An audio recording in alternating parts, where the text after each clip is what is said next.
အားလုံးပဲမင်္ဂလာပါဒီနေ့ကတော့ကျွန်တော် stock 8ကနေပြီးတော့မှားထားတဲ့ဖက်နက်တရံကရောက်နေပြီဒါကျွန်တော်ဖက်နက်တော့မဟုတ်ဘူး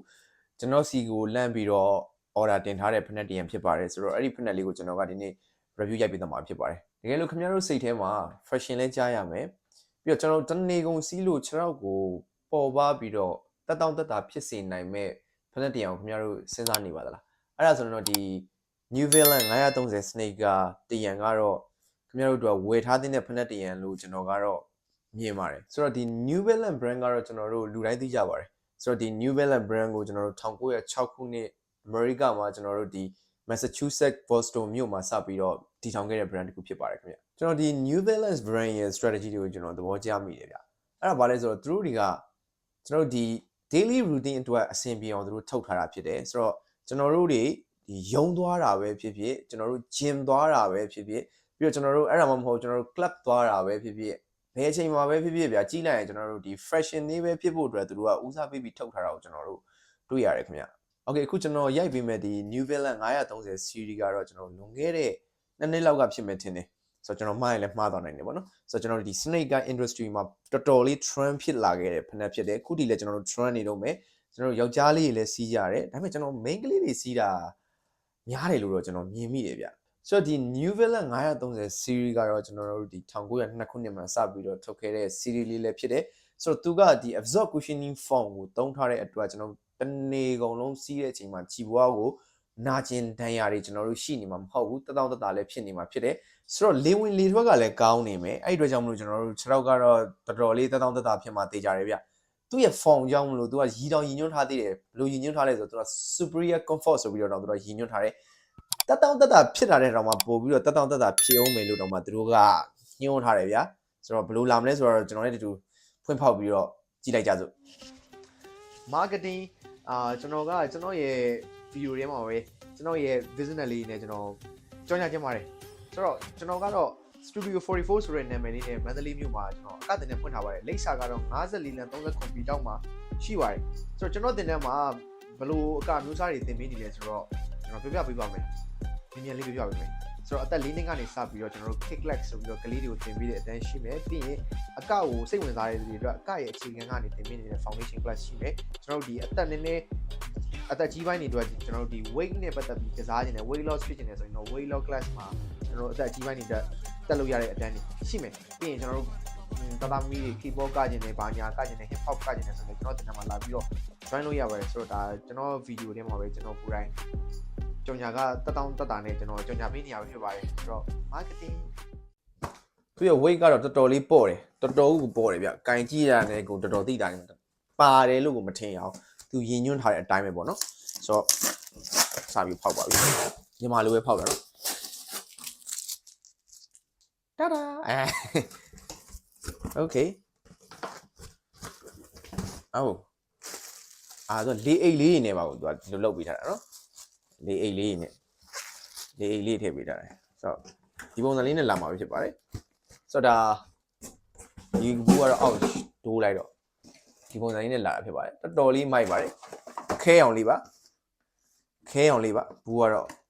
ဘူးလေးအရင်ကြည့်ပါမယ်ဆိုတော့ဒီကြတစ်ခုတော့ဒါကကျွန်တော်ထင်တာမမှားဘူးဆိုရင်တော့ဟိုဟာထိုင်ဝမ်ဘက်ကလာဖို့များပါတယ်ထိုင်ဝမ်ဘက်ကနေပို့တဲ့ပုံစံမျိုးဖြစ်ပါတယ်ဆိုတော့တော်တော်လေးမိုက်တယ်တော်တော်လေးလည်းကြည့်ရတာလှတယ်ဗျအဲ့တော်တော်လှတယ်ဆိုတော့ဒီမှာကတော့ဒီ paper ကတော့လူတိုင်းသိပါတယ်နော်ဒီ flat paper ဒါမှရေးထားတာ New Balance သူ့ရဲ့ logo လေးနဲ့ NB logo နဲ့ New Balance စာသားနဲ့ဒါပါပဲပြီးရင်ကျွန်တော်ပြပြအောင်မယ်ဆိုတော့ flat တစ်ဖက်ရင်ထုတ်ကြည့်လိုက်မယ်တော်တော်လှတယ်ခင်ဗျတော်တော်ကြီးပေါ့တယ်ခင်ဗျမကြည့်လားတော်တော်ပေါ့တာဖက်နဲ့ရဲ့ weight ကတော်တော်ပေါ့တယ်တော်တော်ကြီးပေါ့တယ်ဆိုတော့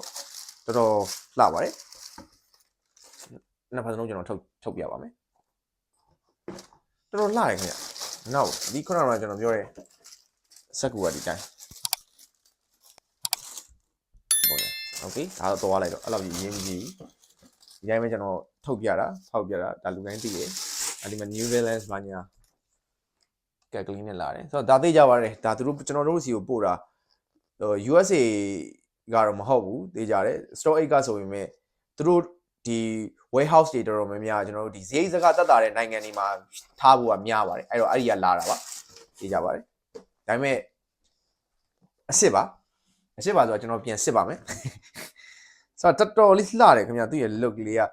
ခဲနဲ့ဟိုနဲ့ navy နဲ့ကျွန်တော်တို့ဆက်ထားတယ်ပြီးတော့ဒီမှာ stock 8 touch ပါမယ်ဆိုတော့အဲ့ပုံစံမှာဆိုတော့သူပြောတဲ့ absorb cushioning foam ဆိုတော့ဒီကောင် alright so okay ကျွန်တော်လည်းခုမှမြင်ရတာကျွန်တော်လည်းဒီဖက်နဲ့ဝယ်ဖို့အတွက် season နေတဲ့အထက်မှာပါတယ်ဒါပေမဲ့ကျွန်တော်ဝယ်တော့ဝယ်ပြစ်မှာပါဘယ်နေ့ဝယ်ပြစ်မလဲတော့မသိသေးဘူးပေါ့နော်ဘာလို့ဆိုတော်တော်6တက်တာမဲ့ပုံစံလေးမှာပါတယ်ဆိုတော့ဒီကောင်ချိုးရပြူရတာတွေတော်တော်အဆင်ပြေတယ်အဲ့တော့ကျွန်တော်စပြီးတော့တူကြည့်မယ်ဗျာအကုန်လုံးပန်းမလုံးစုံမှုပြီးတော့ကျွန်တော်အရင်ဆုံးအောက်အတွင်းဆိုးကိုကျွန်တော်ခွာကြည့်မယ်နှိုက်ကြည့်မယ်ဘာလို့ဆိုတော့ဒီဖက်နဲ့ပိုင်ရှင်နဲ့ကျွန်တော်เนี่ยတော်တော်ရင်းနှီးရလေအဲ့တော့ကျွန်တော်လှုပ်ချင်တယ်လို့လုပ်လို့ရတယ်ဟုတ်မဟုတ်ဒီကောင်ပေါ့ပေါ့ပဲထွက်လာတယ်တော်တော်အဆင်ပြေတယ်ဒီမှာကြည့်လိုက်ဒီပုံစံလေးရှိမယ်အတွင်းဆိုးကလေဝင်လေထွက်ကောင်းအောင်တော်တော်လှုပ်ထားတယ်ဒီမှာအတွင်းဆိုးတောင်မှဒီလေပေါက်တွေပါတယ်အဲ့ဒါအပေါက်တွေဗျစကားပေါက်တွေအဲ့ဒါလေပေါက်တွေကြီးပဲကြည့်လိုက်အကုန်လေပေါက်တွေဒီမှာလေပေါက်တွေကြီးပဲဆိုတော့တော်တော်ကောင်းစီးတဲ့အချိန်မှာတော်တော်တက်တောင့်တက်တာဖြစ်မှာတော့သိကြတယ်ဒီအတွင်းနဲ့ရောလိုက်ချိုရိုးချိုသားတော်တော်အဆင်ပြေတယ်ကြည့်ရတာအခုကျွန်တော်ဒါအတူတူပဲခင်ဗျားတို့နဲ့အတူတူကျွန်တော်ကြည့်ရင်းနဲ့ review unboxing လုပ်ရင်းနဲ့တန်းပြီးတော့ကျွန်တော်ပြပြတော့တာဖြစ်တယ်အတွင်းထဲမှာလည်းလေပေါက်တွေပါတယ်ခင်ဗျ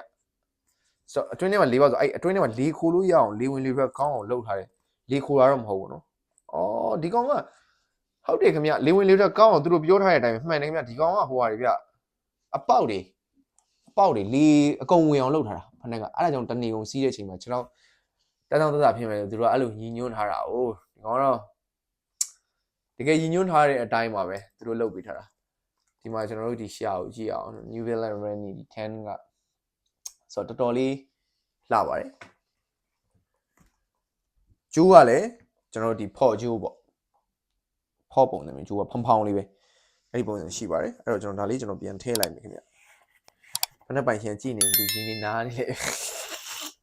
ေသူဖက်နဲ့ကိုလှုပ်ရှင်တို့တွေလုံနေတာပဲဆိုထင်းနေပါဆိုလို့ဆိုတော့မဟုတ်ပါဘူးကျွန်တော်ကိုလှုပ်ခွင့်ပေးထားလို့ပါအဲ့လိုမျိုးစတာပါအဲ့တော့ကျွန်တော်စီမှာဒီလိုဖက်နဲ့လေးတွေမာလို့ရပါတယ်stock 8ကနေကျွန်တော်ဓာတ်ရိုက်အဲ့လိုမျိုးဝယ်ပေးတာဖြစ်ပါတယ်အဲ့တော့ကျွန်တော်ကိုယ်တိုင်လည်းတခြားဆက်ပေးမှာပါအဲ့တော့ကျွန်တော်ကိုယ်တိုင်လည်းဒီဖက်နဲ့ကိုပြီးကြရင်ကျွန်တော်ကဒီကောင် pass ဖြစ်လားမဖြစ်လားကျွန်တော်စစ်တဲ့ဟာလေးလည်းကျွန်တော်တင်ပေးပါမယ်ဆိုတော့ကျွန်တော်အောက်ခုံလေးကြောင်းကျွန်တော်ဆက်ပြီးတော့ပြောသွားမယ်အောက်ခုံကတော့သူ့ရဲ့ look ကဒီပုံစံရှိမယ် okay အဲ့ဒီမှာမှအသေးသေးတွေ့ရမှာကကျွန်တော်တို့ဒီအပြာရဲ့အနက်ရဲ့အဖြူရဲ့ခဲရဲ့၃ရောင်ဆက်ထားတယ်လို့ပဲကျွန်တော်ပြောချင်ပါတယ်အဲ့ထဲမှာအနက်ရောင်ကတော့အများဆုံးဖြစ်လိမ့်မယ်ညီနေတိုင်းပဲအနက်ရောင်ကတော့အများဆုံးဖြစ်တယ်အနက်ရောင်ကတော့အများဆုံးဖြစ်လိမ့်မယ်ပြီးတော့ကျွန်တော်တို့ဒီအတွင်းထဲမှာကအပြာရောင်2မျိုးပါတယ်ကဒီမှာအောက်ကအပြာနည်းနည်းလေးအပြာရောင်လို့ထင်ရတယ်ဒီကောင်ကျွန်တော်နည်းနည်းနက်ပြာပုံစံသွားတယ်ဆိုတော့ဒီပုံစံလေးရှိမယ်တာပါပဲအဲ့လောက်ပါပဲဆိုတော့ဒီအပေါ်ရန်ကကျွန်တော်ဒီခဲရယ်နက်ပြာရယ်အဖြူရယ်အဲ့ဒါတွေကိုဆက်ထားတာဒီ line လေးကလည်းခဲ line လေးဒီမှာမှဒီ New Balance တစ်စိမ့်မှာမှ logo မှာမှကျွန်တော်တို့ကဒီမှာခဲနဲ့အတွင်းကခဲနက်ပြာကဘေးကနေပြီးတော့ shape ပြေးထားတာပေါ့နော်ဆိုတော့လောက်ပဲပြီးရင်ဒီကောင်ကဒီဘက်မှာကကျွန်တော်တို့930ဆိုပြီးတွေ့ရတယ်အတွင်းဖနောက်ဘေးမှာပေါ့အဲ့ကောင်ရှိမယ်ဒီကောင်ကတော့သူတို့ရည်ညွှန်းထားတဲ့ absorb cushioning foam ဆိုဒီကျွန်တော်ဒီဖနောက်မှာထည့်ထားတာသူတို့ iPhone ကအဲ့တော့တော်တော်တက်တာဖြစ်မှာသိကြတယ်ဗျာဘာလို့ဆိုလေပေါက်တွေကြီးပဲပတ်လေအကုန်လုံးလေစကားပေါက်တွေကြီးပဲဆိုတော့လေဝင်းနေမှာဖြစ်တဲ့အတွက်ကြောင့်မို့သူတို့အဲ့လိုမျိုးရည်ညွှန်းထားတာဒီထိတ်ကကြတော့ကျွန်တော်တို့ဒီလေသာဒီထိတ်ကကြတော့ဒီထိတ်ကိုကြတော့လေသာသူတေချာလေးလှုပ်ထားတယ်လေသာဒီကောင်လေသာဒီကောင်တွေကတော့စကားပေါက်သားလေးလင်းဝင်ဘာလို့ထိတ်ကနည်းနည်းအရေးကြီးရလေဒီထောက်တာတွေပြူတာတွေကြတော့လေသာလေးနဲ့တုံးထားတယ်ဆိုတော့ဒီထိတ်မှာလည်းကျွန်တော်တို့ N ဆိုပြီး logo လေးပါတယ်ထိတ်လေးမှာဆိုတော့ဒီလောက်ပါပဲကျွန်တော်တွေ့ရမြင်ရတာတော့တော်တော်လေးတော့လှတယ်ဗျကြည့်ရတာခင်ဗျားတို့ဘယ်လိုထင်တော့ဒီဖက်နက်လေးနဲ့ပတ်သက်ပြီးတော့ကျွန်တော် comment လေးတွေဝင်ပြီးတော့မှတ်ပြီးသွားအောင်တကယ်လို့ဖက်နက်ဒီဖက်နက်ကိုဝယ်ထားတယ်စီးနေတယ်ဆိုရင်လေဒီဖက်နက်ရဲ့ကျွန်တော်တို့ကောင်းဖို့စိုးကက်လေးတွေကိုကျွန်တော်ဒီ comment လေးမှာလည်းဝင်ပြီးတော့ရေးသွားပေးကြအောင်ဆိုတော့ဒီဟာလေးပါတာကျွန်တော်သဘောကျတယ်ကြည့်လိုက်ဒီကောင်လေးဒါချိတ်ပြီးလမ်းလို့ရတယ်ဗျဒီထားလေးသိလားဒါလေးပါတာမိုက်တယ်ပြီးရင်ကျွန်တော်လွှဲအိတ်တွေပါတွေမှာဒါလေးကောက်ချိတ်ပြီးတော့ဆွဲသွားလို့ရတယ်ခြီသွားလို့ရတယ်ကွာအဲ့ဒီပေါက်တော့ရှိတယ် ဆိုတော့မစိုးမိုက်တယ်ဆိုတော့ကျွန်တော်လေဝယ်ပြမယ်ထင်တယ်ကျွန်တော်ဝယ်ပြရင်လည်းကျွန်တော်ပြရမယ်လीကျွန်တော်ဖက်နဲ့ကို okay ဆိုတော့ကျွန်တော်အများကြီးမပြောတော့ဒီလောက်ပဲဆိုတော့ကျွန်တော်ရဲ့ဗီဒီယိုလေးကိုကြည့်ပေးတာ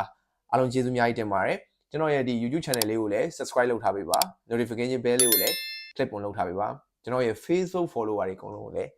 ရင်းချစ်ပါတယ်ဆိုတော့ကျွန်တော်ရဲ့ Facebook ကိုလည်းfollow မလုပ်ရသေးတဲ့လူတွေ follow လုပ်ထားပေးဖို့ကျွန်တော်မှာထားချင်ပါတယ်နောက်ဗီဒီယို click တွေမှာပြန်တွေ့ပါမယ် bye bye